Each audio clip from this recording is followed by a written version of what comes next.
এই দেখো মহারানী ভিক্টোরিয়া, ওর নাম দিয়েছি মহারানী ভিক্টোরিয়া।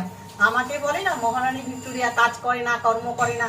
এই দেখো সকাল থেকে দেখলে তো মশলা বাটলাম, স্নান করলাম, করে এসে কাঁচা ধোয়া করে এসে ঠাকুর প্রণাম, সকালে আমাদের বেঁধে পুজো হয়ে যায়।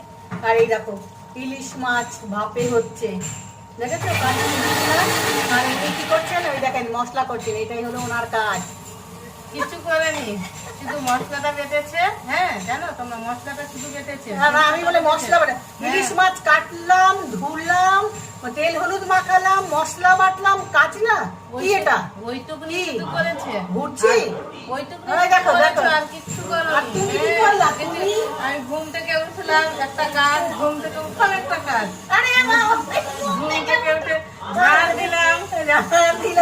ঝাড় দিয়ে ঘর মুছলাম, তারপরে স্নান করলাম, ওটা একটা কাজ। তুমি তো ঘরে বউ হলো, কাজ তো ওটা করতেই হবে তোমাকে।